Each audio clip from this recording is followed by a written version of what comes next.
I get. Good afternoon. Welcome back to the Beit Midrash. Hope everybody's doing well. Hope everyone had a good week.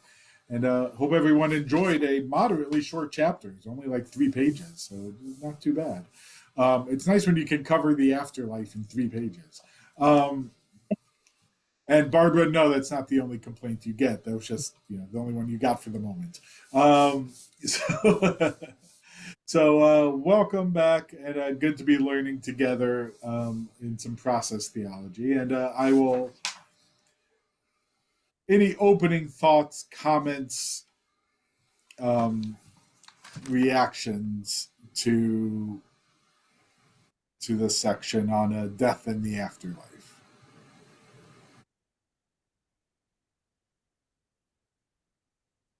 I like how he ends up being optimistic, but not clearly encouraging or clear. It's Say not very more. comforting. It's not as comforting as the old answer. So, what would you define as the old answer? If I'm good, I live in heaven forever. Okay. So, why do you find this less comforting? Let's go there.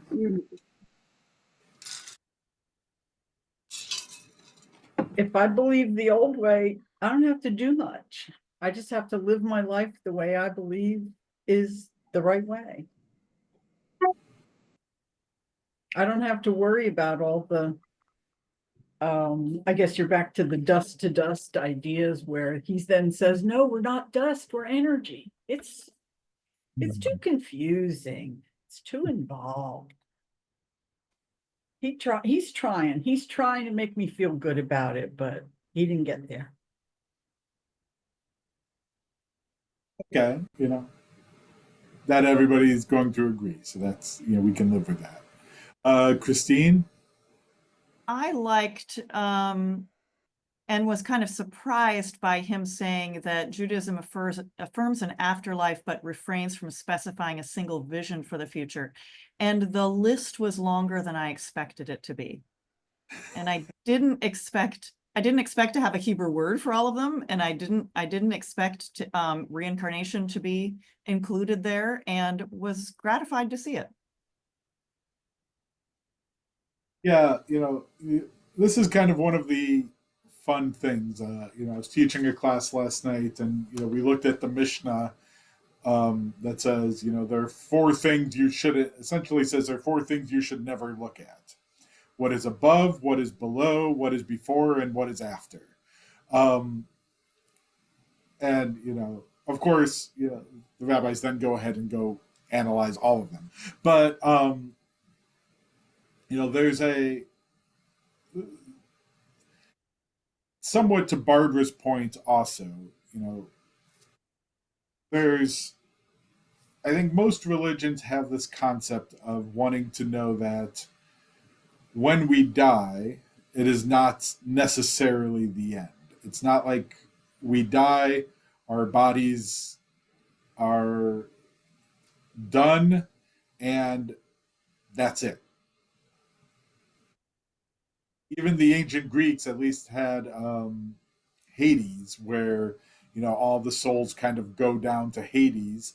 What they do there is still a little vague to me. I'm not sure. I'm not sure how well they ever outlined it. Um, the Torah has Sheol, which seems to be very similar in that sense. It's a pit that everyone goes to in the end. But there's some, so even 3,000 years ago, they're like they had this kind of psychological need to say like the end is not really the end. There's something beyond just what happens here. And challenge is we don't really know what that is. And there's really not a way to find it out. Not many folks have returned to report back.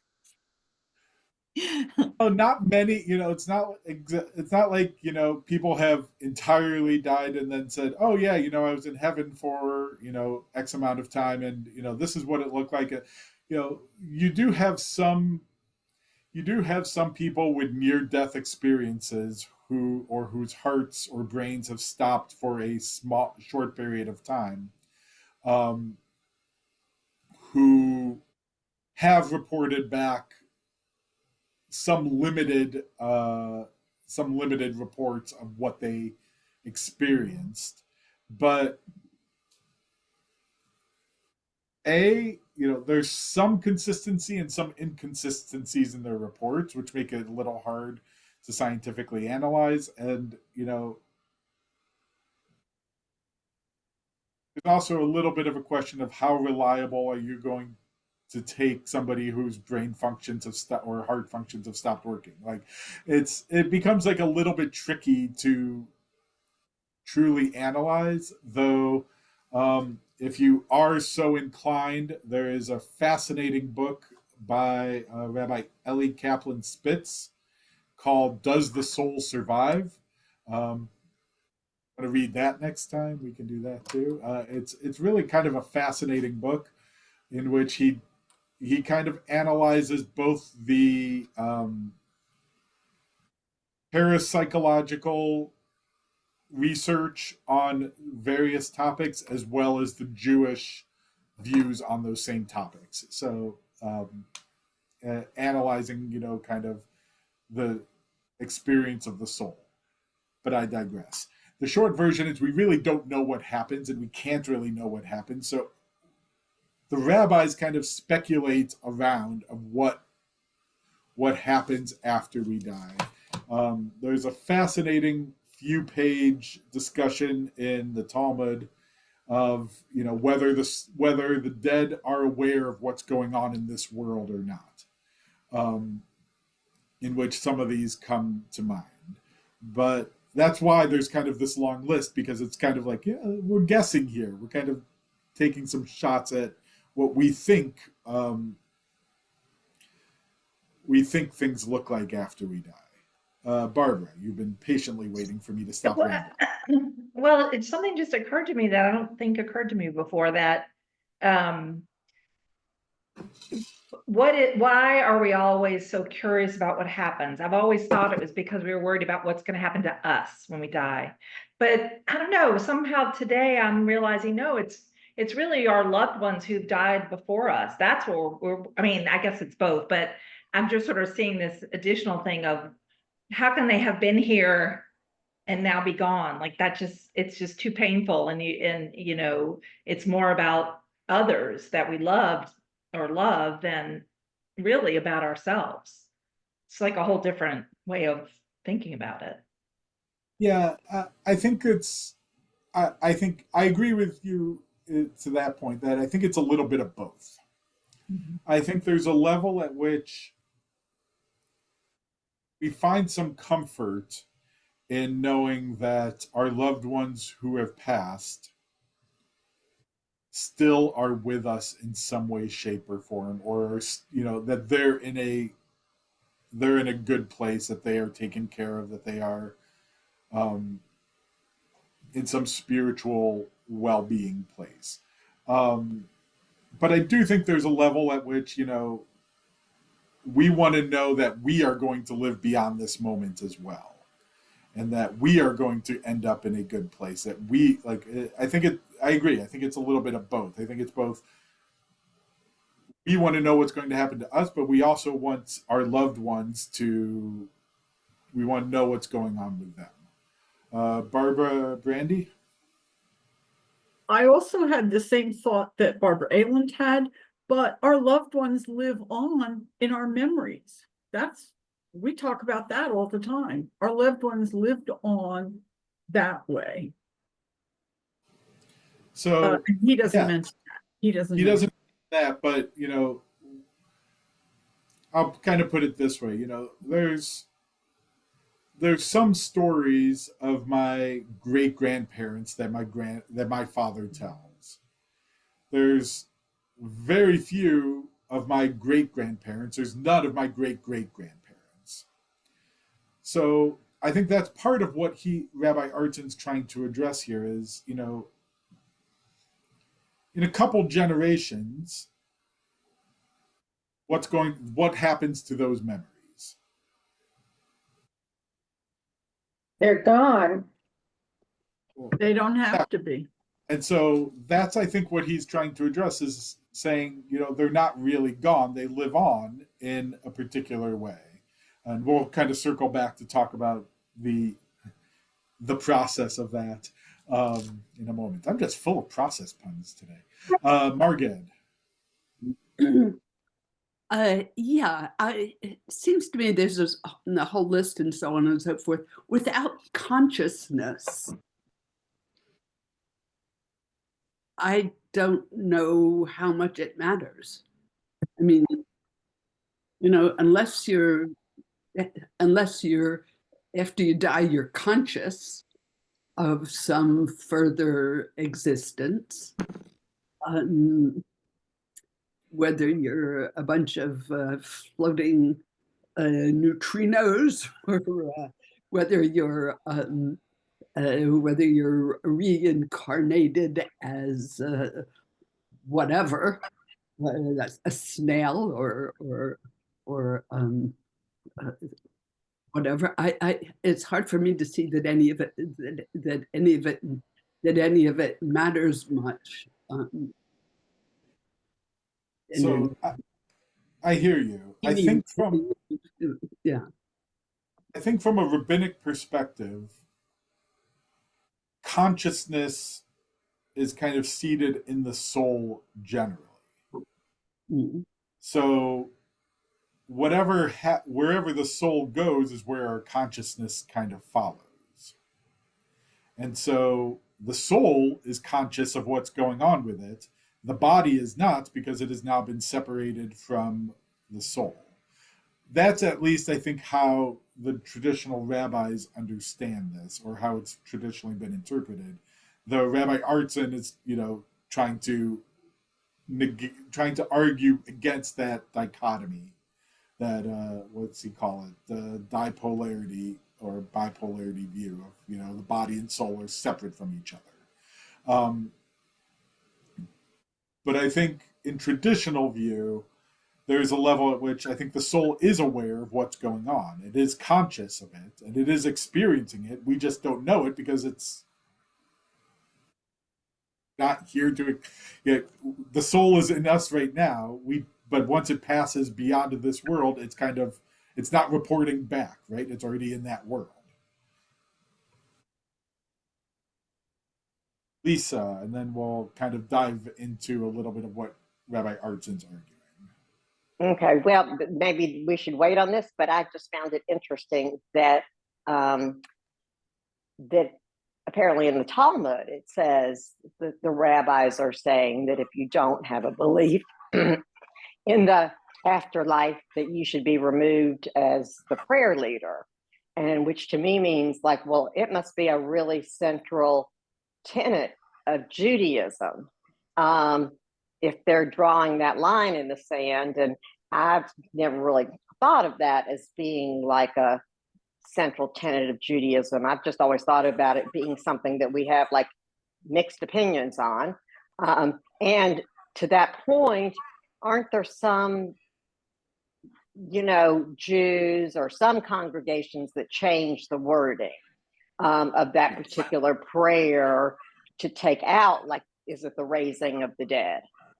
Yeah. So as you were talking, I felt like I'm like, okay, I have something I'll respond with, and then you said something else. I'm like, okay, I have two things, and then I'm like, oh, now there's a third thing. And so the reason I initially laughed, and I think I've shared this before, is one of the first adult ed classes I ever taught was about Maimonides' 13 Principles of Faith, in which we know it best from Yigdal, which is a poetic rendering of his 13 Principles of Faith, but argues that, here are the 13 things that every Jew needs to believe in to be a good Jew. And the class was essentially going through one by one and listing very prominent, well-known rabbis who disagreed with like 3/4 of the principles of faith. Um, so saying like everybody has to believe in this is that's never going to happen in Judaism generally, because that's how we roll. But the Talmudic statement you point out that if the prayer leader doesn't believe in the afterlife or resurrection of the dead, that you have to remove them as the prayer leader. I think on some level there's a political move there. There was during the Second Temple period several divisions in Jewish life and various sects of Jews. One of the more prominent was between the Pharisees, who become the rabbis, and the Sadducees, who were largely the elite and the priesthood, but were scattered through. And one of the prime sticking points and one of the major points of dispute between the Pharisees and the Sadducees was whether or not there's resurrection of the dead. So I wonder a little bit if that statement in the Talmud is if that person doesn't believe in resurrection of the dead, then they are a Sadducee and you shouldn't be listening to them. I think on some level it was a political move, as a way of negating that group as kind of outsiders and not the right group that you should be. So the rabbis are the Pharisees. The Pharisees evolve into the rabbinic establishment. Yes. Okay. Now there is some conversation whether the reconstructing movement and the reform movement have long kind of abandoned the idea of the resurrection of the dead as a primary focus. The conservative and Orthodox movements, whether or not you believe it, at least preserve that prayer, the second prayer of the Amidah, which talks about the resurrection of the dead. They at least preserve it, even if they don't, I think a lot of conservative Jews would probably reinterpret or re-understand it. So, one example is that, if you look in our Siddur now, there's a comment, it doesn't say who, but some Hasidic Rebbe teaches that you should evaluate which parts of yourself are dead and need to be brought back to life. So that's a kind of creative reinterpretation of understanding that. Traditionally speaking, the part of the idea of that prayer is, what are we doing in these first couple prayers in the Amidah? In some level, we're telling God how amazing God is before we start asking for things, particularly during the week. Kind of like, you imagine teenagers going to their parents saying, "Mom, I love you so much. You are such a wonderful mom. I can't believe all the amazing, you do take such great care of everyone. And can I have $20? Right? Like, there's a level at which we're kind of doing like, God, you are such a great God. You are God of our ancestors, of Abraham and Isaac and Jacob, Sarah, Rebecca, Rachel, Leah. You have been our God, and you're our God just as you are our ancestors, God. And man, God, you are so powerful. Like, you can even resurrect the dead." That's a little bit of where the mindset of this structure of the prayer is coming from. But the reform and reconstructing movements have kind of changed the wording and taken out Michaye Hamitim, who gives life to the dead, and transferred it to Michayat HaKol, gives life to everything. And that it puts God's power is that God gives life to all, gives life to everything, and takes out the supernatural um, re- resurrection of the dead in the Messianic era part. But actually, Rabbi, the book that the Reform prayer book that came out, I don't know, 10 years ago, put it back in.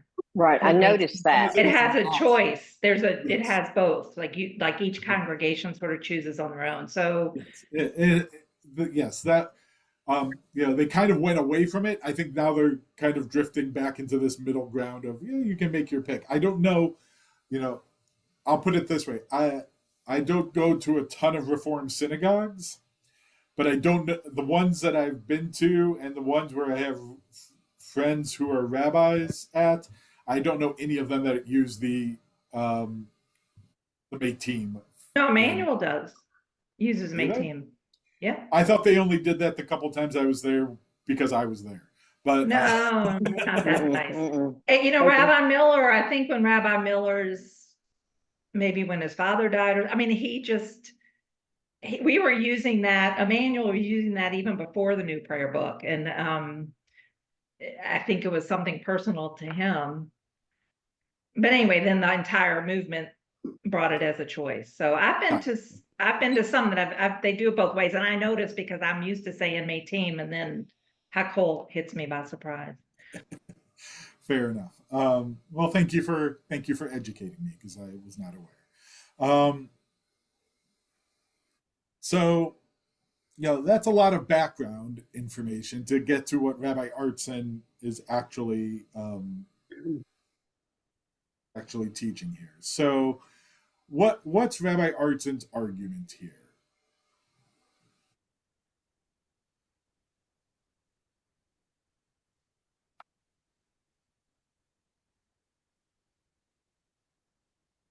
So, yes, mostly that we don't know, right? Well, what does he start with? Like, let's kind of work our way through his argument.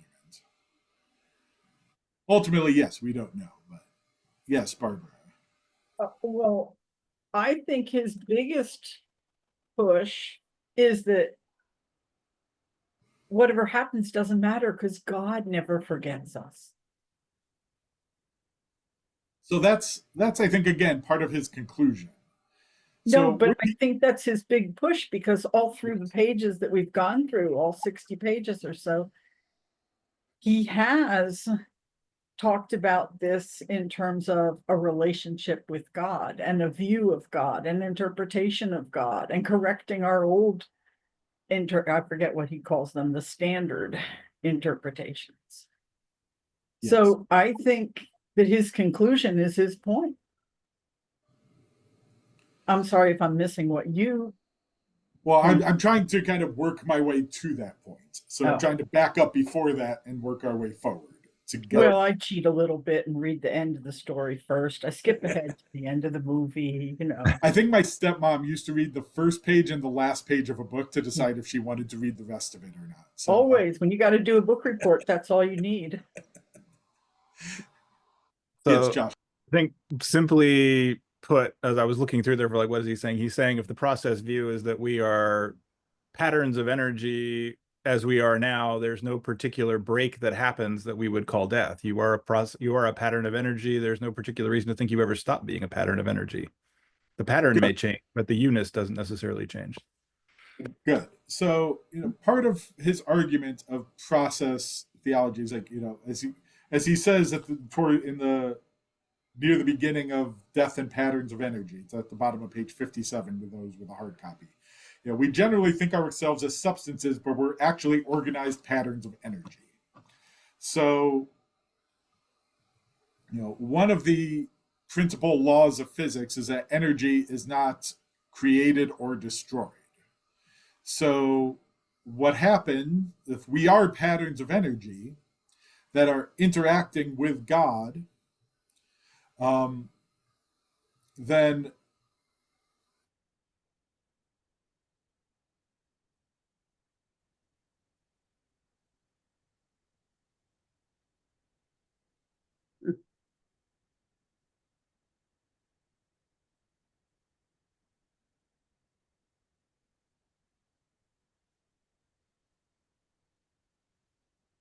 Rabbi freeze. Is he the only frozen one? No, you're not frozen. I'm not frozen. I see Barbara and Lisa not being frozen. Oh, well, one Barbara. The Barbara one, yep, both Barbaras are not frozen. So, I'm not frozen. yep, I see you not frozen. Yeah, I think our rabbi is uniquely frozen. He is some different pattern of energy then. He has ceased to become a moving pattern. He has become a static pattern. All right, great. Who wants to take over? Oh, go ahead, Lisa. I think he was just demonstrating what it's like to just change to a different type of energy. No, here he's going to come back, I'm sure. Yes. Oh, see, pre-animation, the resurrection of the internet connection. Pattern will be resurrected. We'll leave that for you to tell him, Josh, that that's a resurrection. That's fine. Somebody else may have better comic delivery.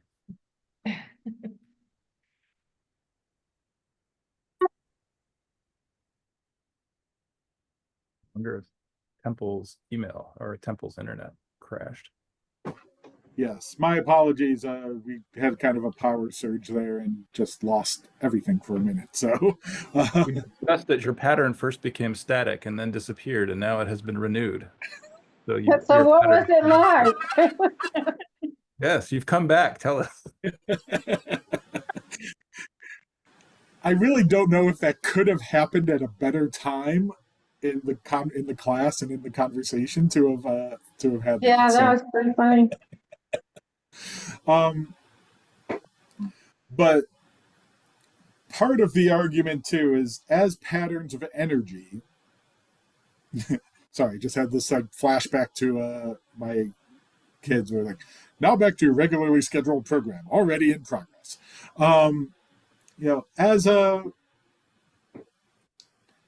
As patterns of energy kind of you will interact with other energies, and that will kind of affect. I think of the right way to say energy will can be transferred, it can be affected by other energy.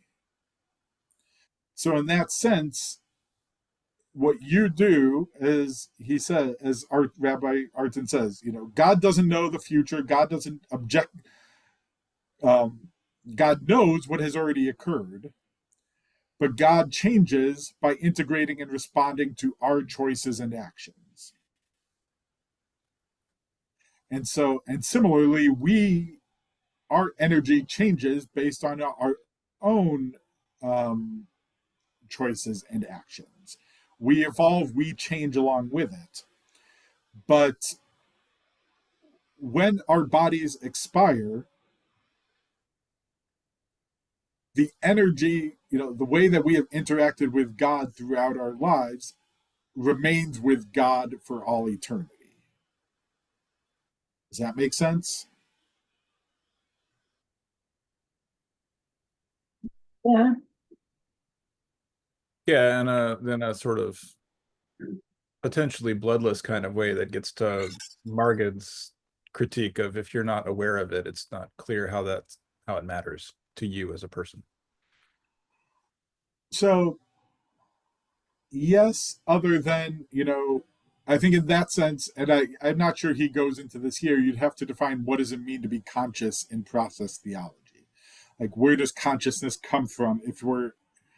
So in that sense, if your consciousness is the energy, then there's a sense that part of that consciousness is absorbed into the divine being and held on to.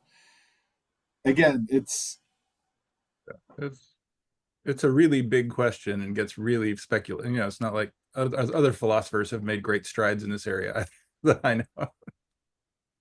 Yeah. I like what he says here. I think I take it in a slightly different way. I don't disagree, but at the same time, I think there's a level at which, as we interact with each other, we absorb and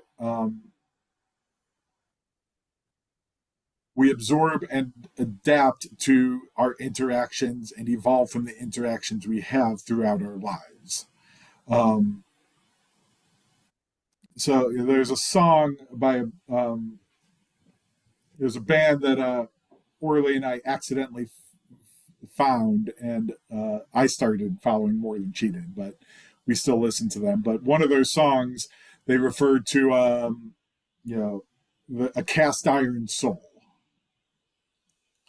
And, one of the singers said, what did we mean by a cast iron soul? It means that, my soul is, picks up and, holds on to all of the interactions that it has throughout its life. Just like anything you cook in a cast iron pan will absorb some of the flavoring, my soul will, he says that it's kind of a wish that,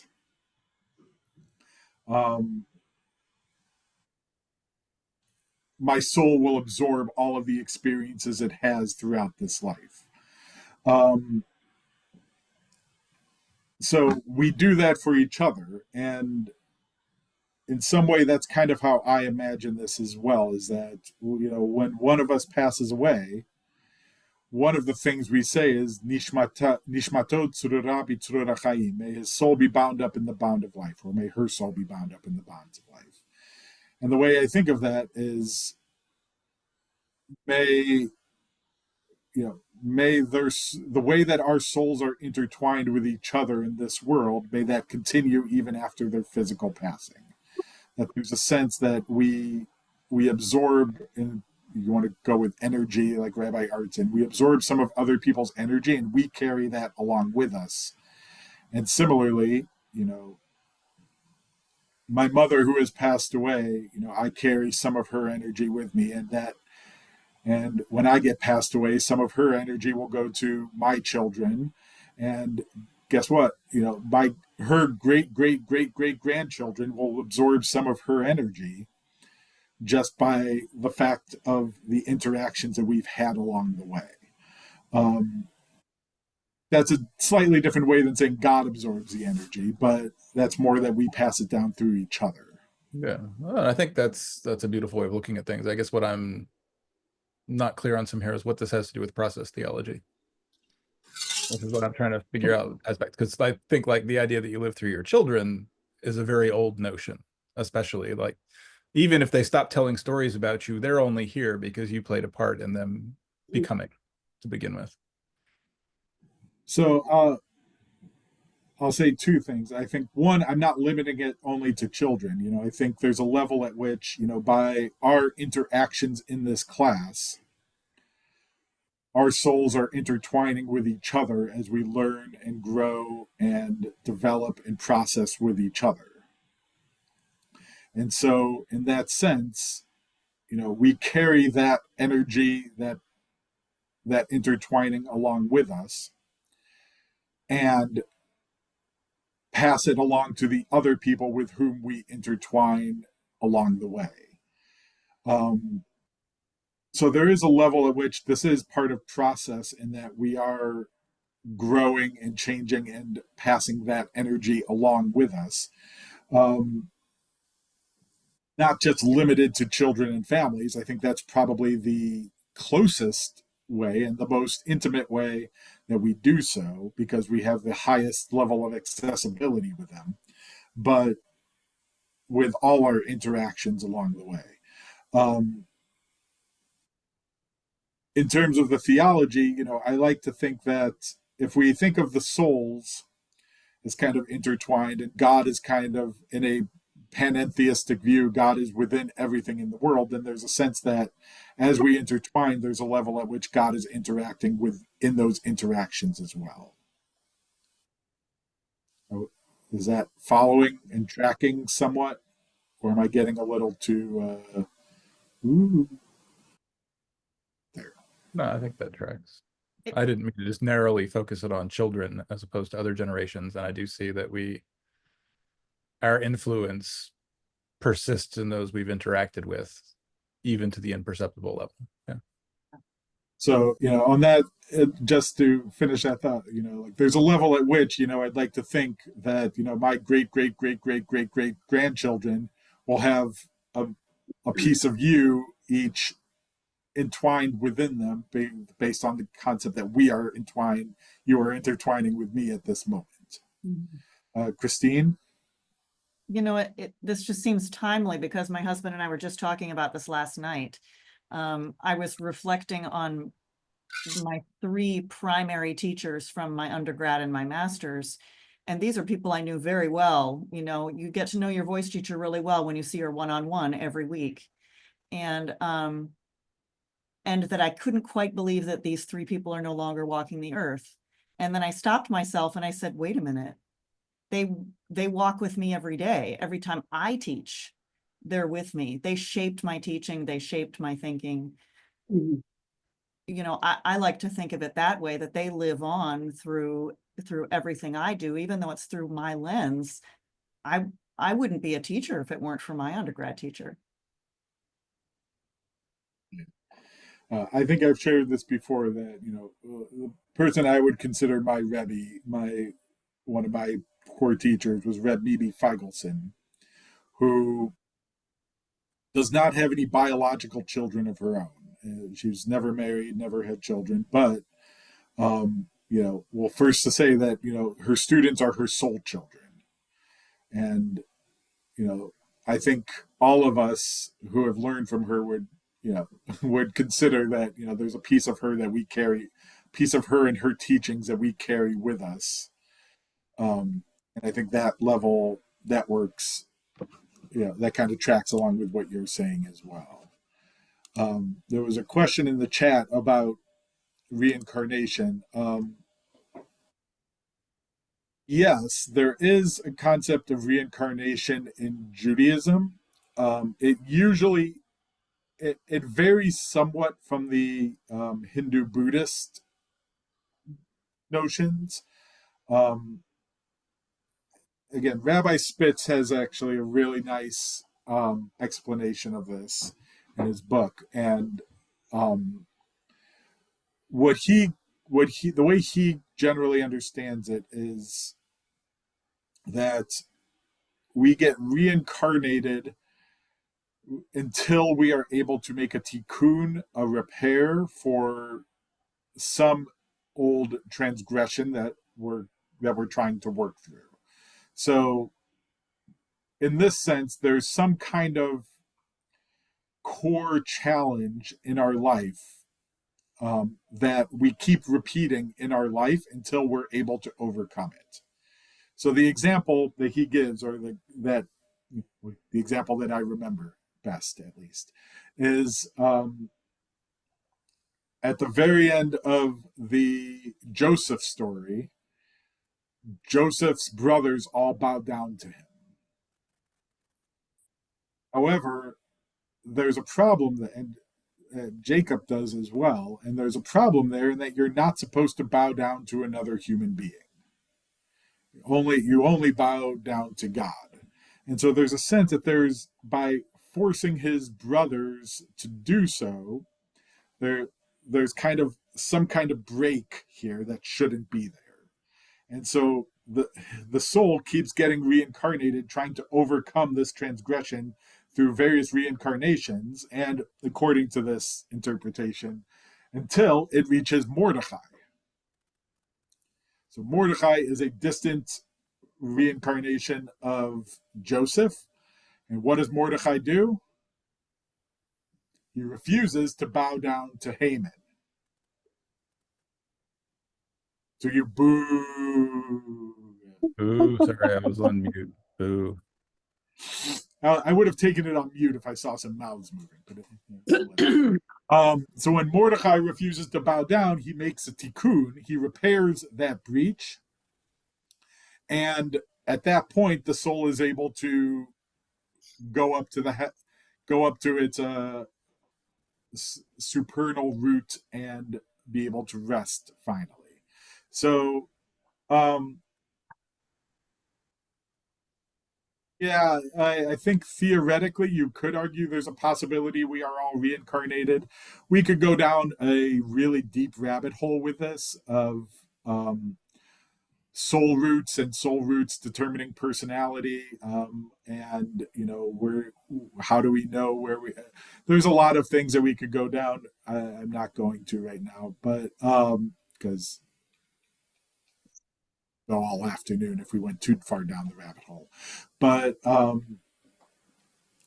yes, there is a possibility that each of us on this call have been reincarnated from and are struggling to. There's some struggle in our lives that we are trying to make a repair of in our own lives to be able to let our souls be able to move on beyond. Margaret, I think I saw you first, and then Barbara. Barbara, are you going to speak to what Rabbi is to the point on the table right now? No, mine was slightly to the side. Go ahead, Margaret. Okay, well, because mine is very to the side. Oh. Well, Today, go ahead, Barbara. Go ahead. okay, thanks, Margaret. Flip a coin. My question is the understanding of angels. I think a lot of my neighbors think that a dead person becomes an angel, a child passes away, becomes an angel. We clearly have angels. Where do they come from? Generally speaking, I think they were pre-created by God. They are created by God. There's some dispute about some of them. I guess one of the disputes is in Hebrew they're called malachim, which is the same word for messenger. So part of this is part of the question of angelology is whether angels cease to exist when they have accomplished their particular mission. One thread of thought that each angel was created by God for a particular job at a particular moment in time, and then when they accomplish that goal, they cease to exist. Or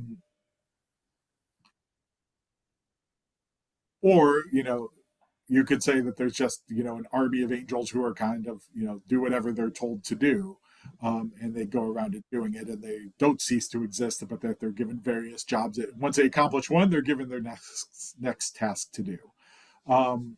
There's some interesting conversations. One of which is angels do not have free will. So it's generally considered they don't have free will, though you do get various midrashim that imagine the angels arguing with God or debating with God, or you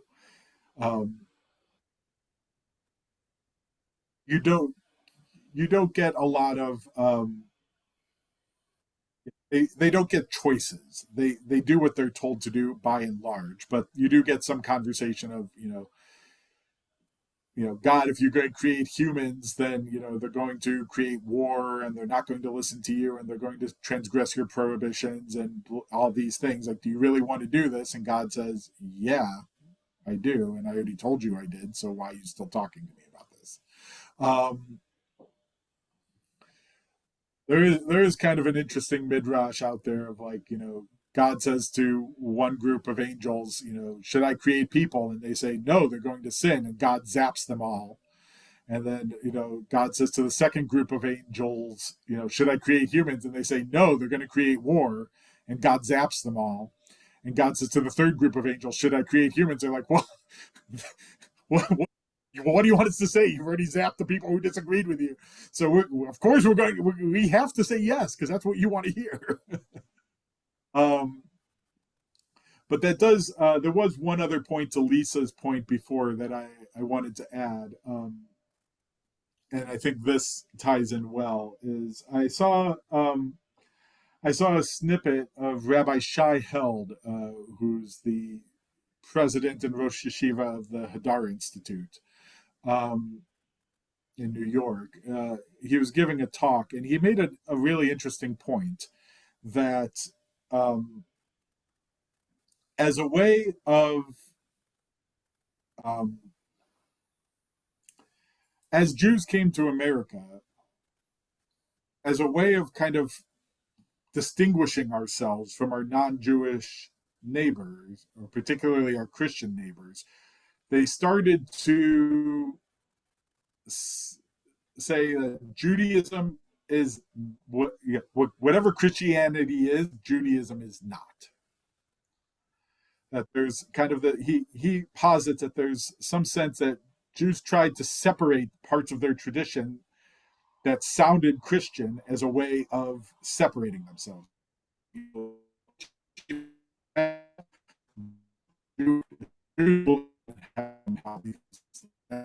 Christians do, but we kind of do. We have a concept of Pardes or Olam Haba, which he mentions in here.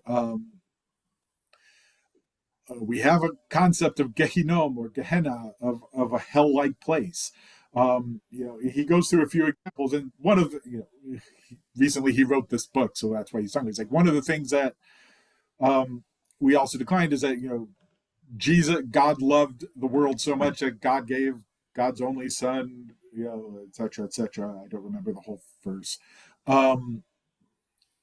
That Christianity is about love, so Judaism is not. And he's trying to reclaim the argument that, and this is the title of his book, Judaism is about love.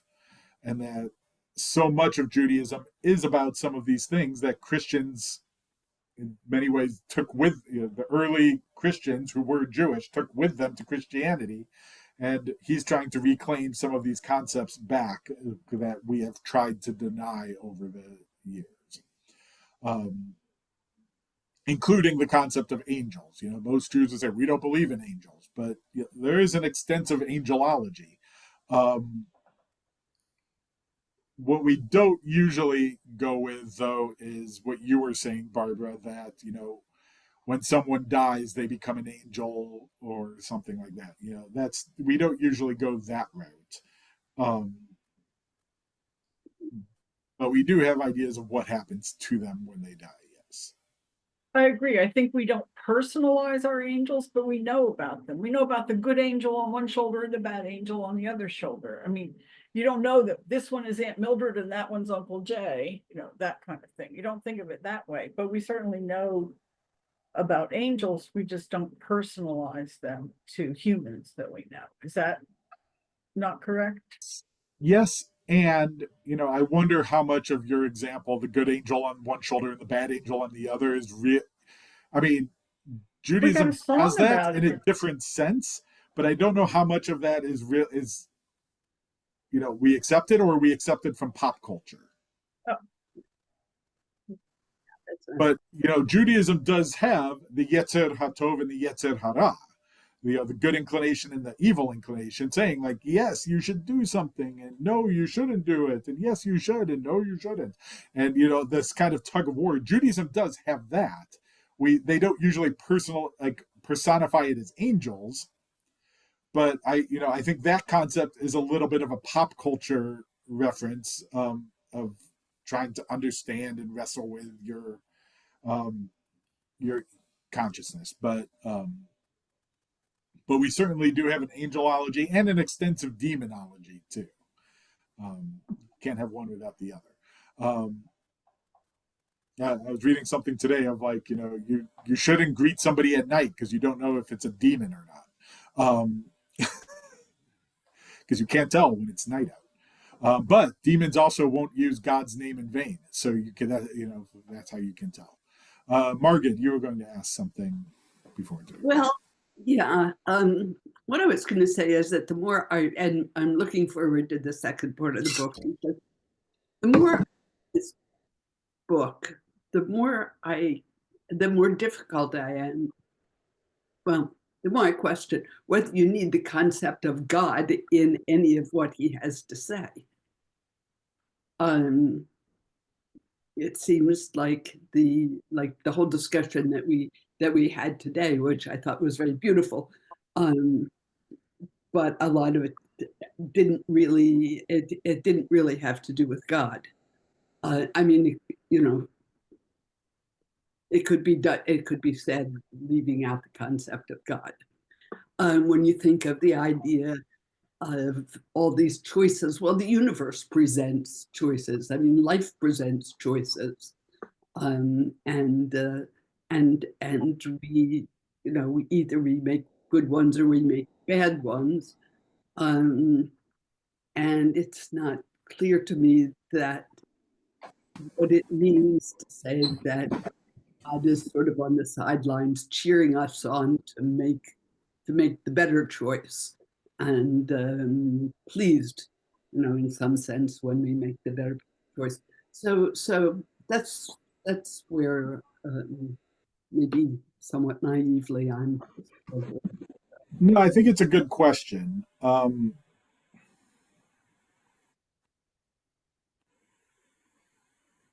I think the way I'm looking at it is, in some level, if you take God out of the equation, what's left? So there's some level that, I don't get there's, that some level. huh? I don't get that at some level. Well, no, like think of it this way, that, there's choices to make. How do we know what the good choice is? How are we being led to what's the right choice for us at that moment? God doesn't help answer that question. The concept of God for me does not help answer that question, because just like Margaret said, how is God telling us how to do this? Through our own subconscious? Because that's our subconscious. It doesn't, I can't put that together. How is God telling us these things? I think through revelation, through what we learned last week, that through the Torah, God has kind of given us guidelines and lessons and mitzvot as a way to better connect us with God. And that by doing that, God can help guide us in a stronger way towards what is good. But that, you know,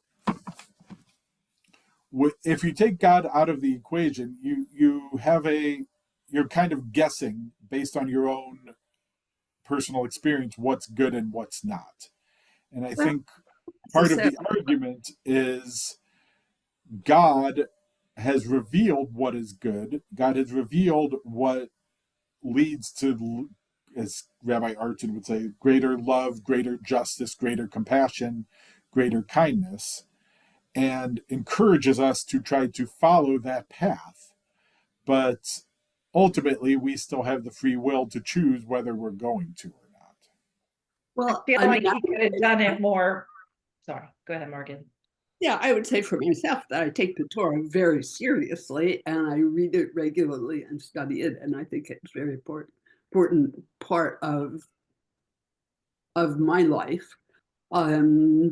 Do I necessarily believe that it was inspired by God, or the wisdom of our predecessors, or I don't know, but I can see an argument that that also leaves, that also says that you can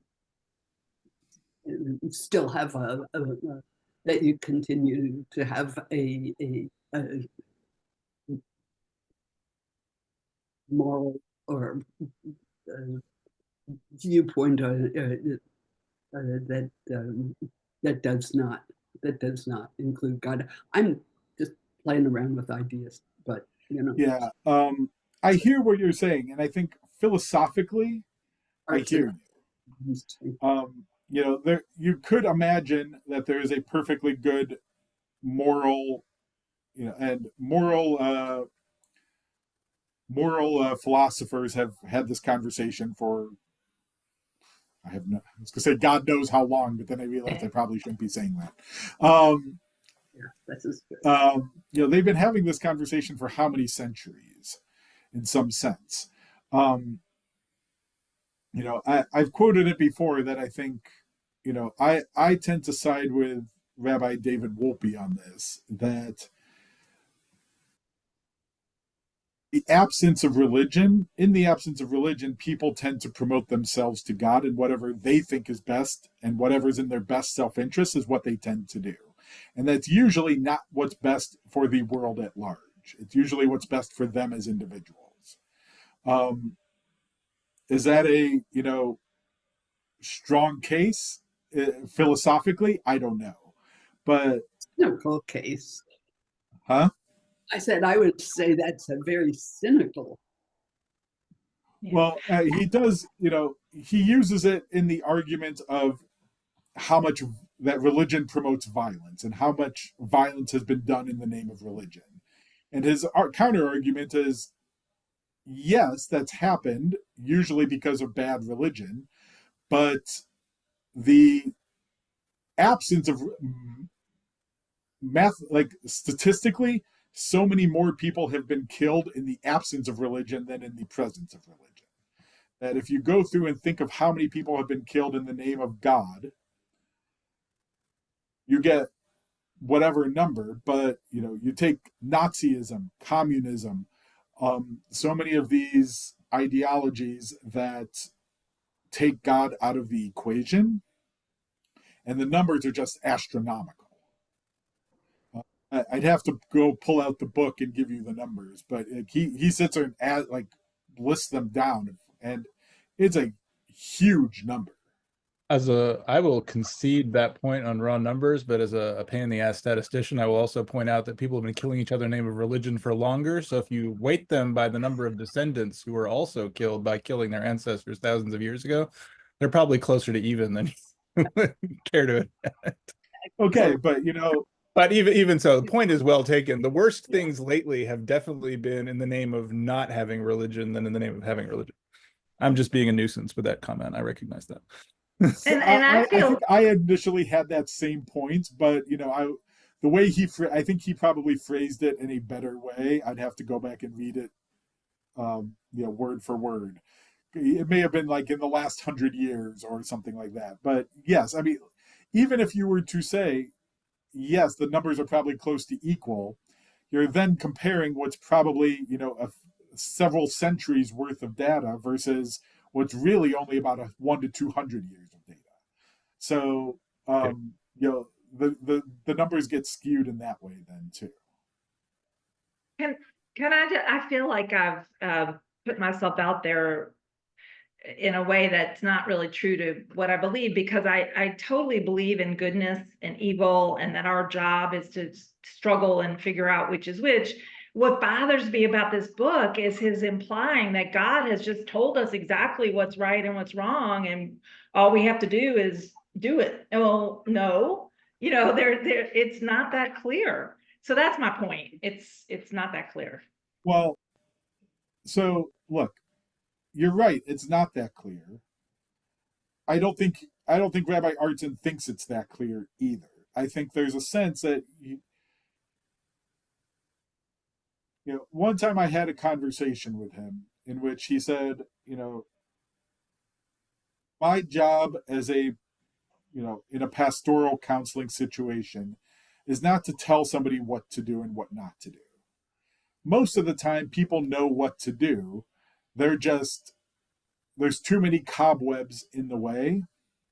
And my job is to help them clear out the cobwebs so that they can better find their path. We are not perfect beings. And the world God created, I like to say that, God, the last thing it says about the world is that the world was very good. Not perfect, very good.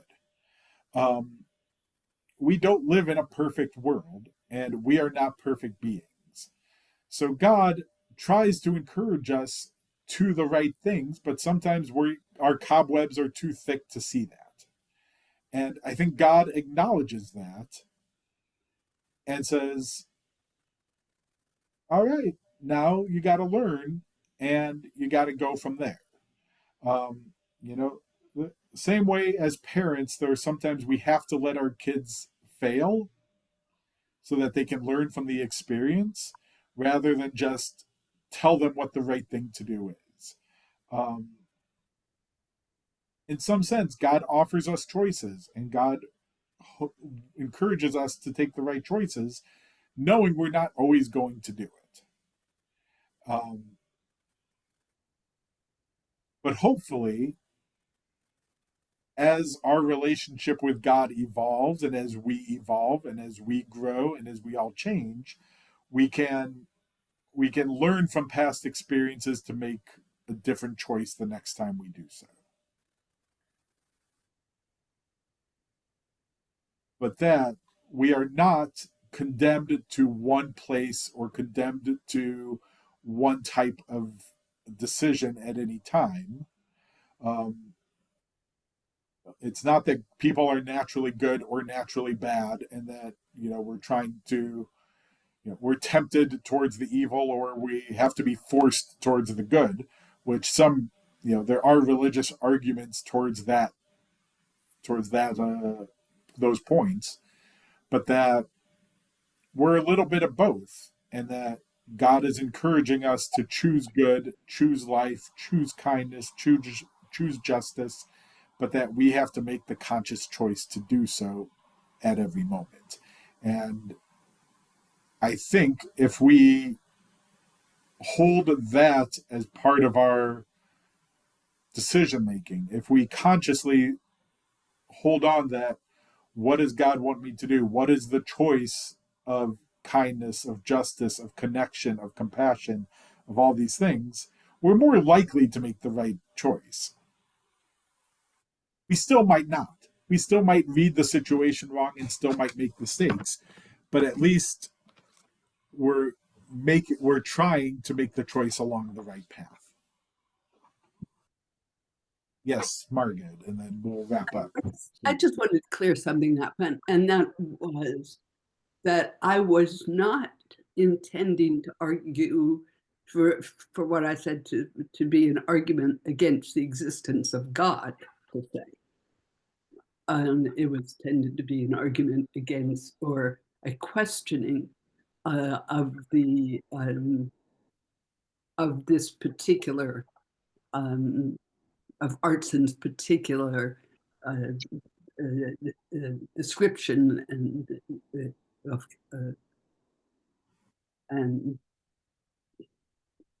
description of God and how one might how God might interact in one's life.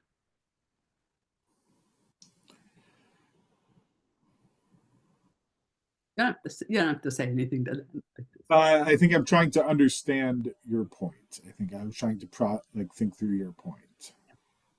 That his argument is not not working on us. Like his it's not saying there's no God, but his argument doesn't make it feel like there is a God. I think he assumes from the get-go there's God, and he just moves from there. Yes. Yeah. Well, it is theology. You got, and I do think we did talk about that at another. Yes. At some point, having a theology in which if you're ever on a mission to prove God's existence philosophically, you're never going to succeed.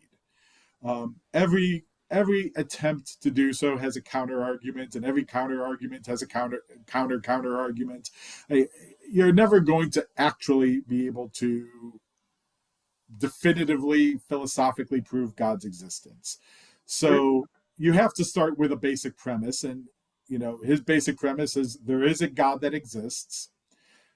The God that I believe he's going with that the God that he believes in is a God of kindness, of justice, and of compassion, and of connection. And that God genuinely wants those things in the world, because otherwise, would you want to believe in a God that was not compassionate, that was not loving, that was not kind? Would you want to believe in such a God? So I think those are basic premises he's arguing for.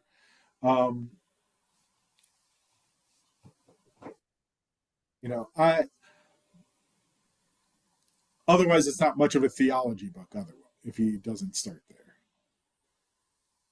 Yeah, I think we established that a few weeks ago. So yeah. My remark was redundant. I'm sorry. So I don't think he's arguing for the existence of God. I think he's arguing for a particular view of God. No, I didn't think he was. Yeah. No, I understand. I'm just clarifying. I don't think he's arguing for God's existence. He's not trying to prove that one way or the other. He's trying to say, given the existence of God, what is a meaningful way that we can engage with that God in a way that can add more significance to our lives. So I know it's getting late, so we're going to wrap up for today. Next week we'll start moving into how does this actually play out in Jewish life. So we'll look at that starting next week. Kol hakavod, everyone. Thank you for learning together. And if I don't see you before then, Shabbat Shalom. And if I don't see you after Shabbat, Shavua Tov. And I'll see you next week. Take care, everyone.